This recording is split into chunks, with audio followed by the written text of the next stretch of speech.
आज हम बात करेंगे महात्मा गांधी के शिक्षा दर्शन की।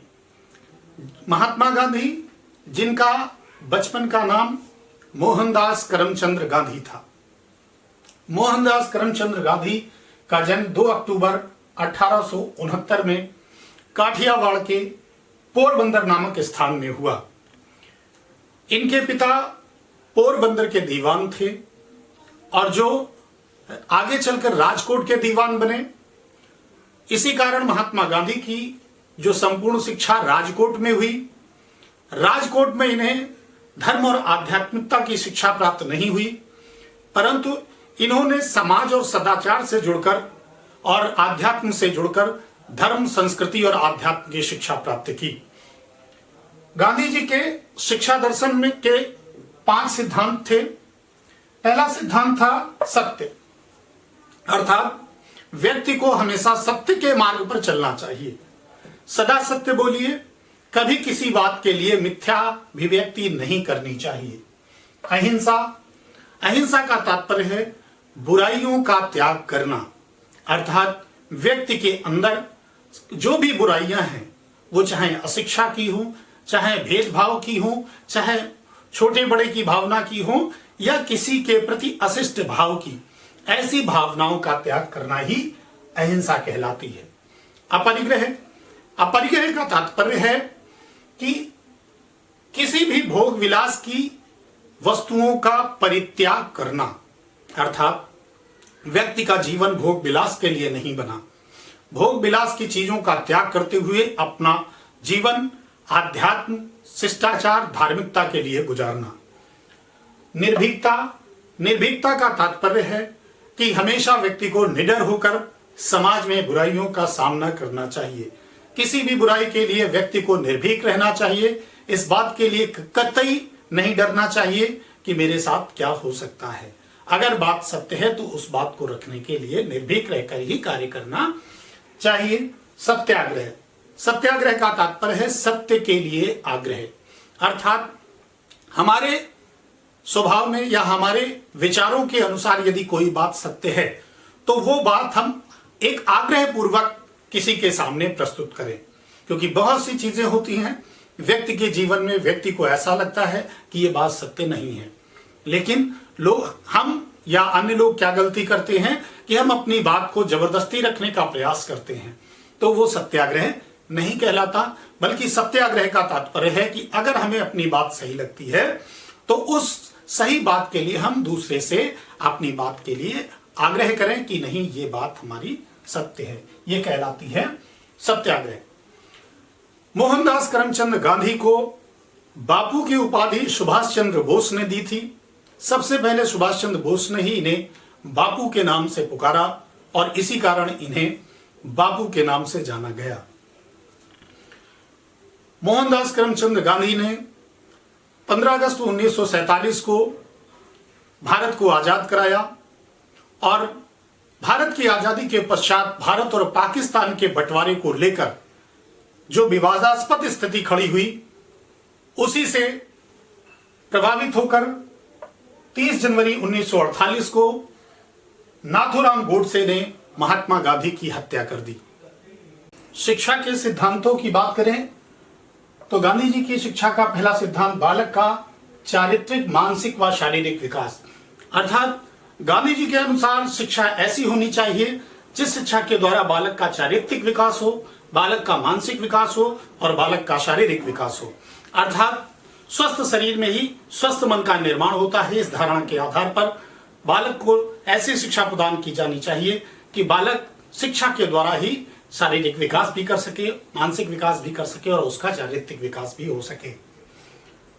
दूसरा सिद्धांत है प्रजातांत्रिक मूल्यों की स्थापना कर बालकों को आदर्श नागरिक बनाना, अर्थात बालकों के अंदर राष्ट्रहित, प्रजातंत्र के मूल्यों की स्थापना की जाए, अर्थात उनको लोगों के साथ सद्भावना, प्रेम और सहानुभूति व्यवहार करना, सामंजस्य स्थापित करना तथा इन सभी चीजों के साथ कैसे तालमेल बनाकर अपने को एडजस्ट करना है, इसकी शिक्षा देते हुए एक कुशल नागरिक यानी कि आदर्श नागरिक बनाना ही शिक्षा का मुख्य उद्देश्य है। इसके बाद है शिक्षा का माध्यम मातृभाषा होना चाहिए। अर्थात गांधी जी के अनुसार शिक्षा सिर्फ इसलिए नहीं बढ़ पा रही थी क्योंकि शिक्षा का माध्यम अन्य भाषा थी, यानी कि जैसे अंग्रेजी या अन्य क्षेत्रीय भाषा। तो गांधी जी ने इस बात की वकालत की, इस बात को कहा कि शिक्षा का माध्यम बालक की मातृभाषा होनी चाहिए। अर्थात बालक जिस परिवार में जिस स्थान पर जन्म लेता है, उस परिवार और उस स्थान की भाषा का बालक के जीवन में गहरा प्रभाव होता है और वही भाषा बालक की मातृभाषा कहलाती है।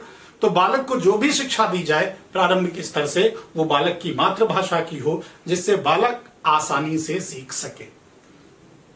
इसके साथ है क्रियात्मक पक्ष से जोड़कर शिक्षा को, यानी कि शिक्षा को क्रियात्मक पक्ष से जोड़कर हस्त कौशल की शिक्षा दी जानी चाहिए। अर्थात शिक्षा ऐसी नहीं होनी चाहिए जो सिर्फ ज्ञान को ठूसने वाली हो या एक अनौपचारिक शिक्षा हो। अर्थात शिक्षा ऐसी होनी चाहिए जो बालक की समस्याओं का समाधान कर सके। अर्थात बालक को रोजगार प्रदान कर सके। बालक के हस्त कौशल की बालकों को शिक्षा प्रदान की जानी चाहिए। विभिन्न प्रकार के जैसे कताई, बुनाई, कढ़ाई और इसके साथ साथ मिट्टी के बर्तन बनाना आदि, इन सब चीजों की शिक्षा बालकों को दी जानी चाहिए ताकि वो शिक्षा बालक के जीवन में उपयोगी हो सके। इसके बाद है शिक्षा सत्य, अहिंसा, आध्यात्मिक मूल्यों पर आधारित होनी चाहिए। अर्थात शिक्षा सत्य पर आधारित, अहिंसा पर आधारित और आध्यात्मिक मूल्यों पर आधारित होनी चाहिए, क्योंकि गांधी जी के जीवन दर्शन में आध्यात्म का बड़ा महत्व रहा है। इसलिए इन्होंने कहा है कि शिक्षा हमेशा आध्यात्मिक मूल्यों के आधार पर होनी चाहिए। बिना आध्यात्मिक मूल्यों के शिक्षा का कोई अस्तित्व नहीं है। और इन्होंने कहा 7 से 14 वर्ष के बालकों को अनिवार्य निःशुल्क शिक्षा की व्यवस्था की जानी चाहिए। शिक्षा के उद्देश्य संतुलित व्यक्तित्व का उद्देश्य, अर्थात शिक्षा ऐसी होनी चाहिए जो संतुलित व्यक्तित्व का विकास कर सके। अर्थात बालक के व्यक्तित्व का विकास करने वाली शिक्षा होनी चाहिए। दूसरा है जीविकोपार्जन का उद्देश्य, अर्थात शिक्षा जीविकोपार्जन के उद्देश्य को प्राप्त कराने वाली होनी चाहिए, जिससे बालक शिक्षा प्राप्त करके अपना जीवन निर्वाहन कर सके। इस प्रकार की शिक्षा होनी चाहिए। नैतिक व आध्यात्मिक विकास का उद्देश्य, शिक्षा बालक में नैतिकता का विकास करने वाली, बालक में आध्यात्मिकता का विकास करने वाली होनी चाहिए। सांस्कृतिक उद्देश्य, शिक्षा इस प्रकार की होनी चाहिए जो सांस्कृतिक विकास करने वाली हो, बालकों में सामाजिक सांस्कृतिक भावनाओं के संरक्षण, संस्कृति का संरक्षण और आदि चीजों में ज्यादा से ज्यादा बालक का विकास करने वाली होनी चाहिए। मुक्ति का उद्देश्य का तात्पर्य है कि शिक्षा इस प्रकार की होनी चाहिए जो व्यक्ति को या बालक को सभी प्रकार की बंधनों से मुक्त करने वाली, अर्थात बालक को दासता से मुक्ति दिलाने वाली शिक्षा। और ये दासता विभिन्न प्रकार की हो सकती है, वो चाहे जाति धर्म की हो, चाहे संस्कृति की हो, चाहे क्षेत्र की हो, चाहे भाषा की हो। किसी भी प्रकार की दासता के बंधन में बननी नहीं चाहिए, बल्कि शिक्षा इस प्रकार की होनी चाहिए कि इन सभी प्रकार की दास्ताओं से बालक को मुक्ति दिलाने वाली शिक्षा प्रदान की जानी चाहिए।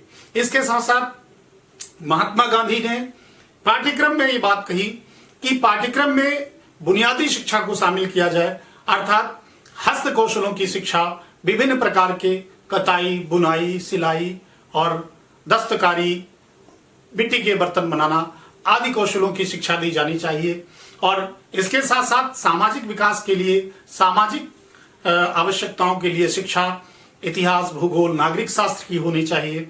और विज्ञान के क्षेत्र में रसायन विज्ञान, जीव विज्ञान आदि विषयों की शिक्षा प्रदान की जानी चाहिए तथा शारीरिक शिक्षा की भी बालकों को अलग से व्यवस्था की जानी चाहिए ताकि बालक शारीरिक शिक्षा के द्वारा अपना शारीरिक विकास भी कर सके। और इसके साथ साथ गांधी जी के शिक्षण की विधियों में अनुभव के द्वारा सीखना और करके सीखना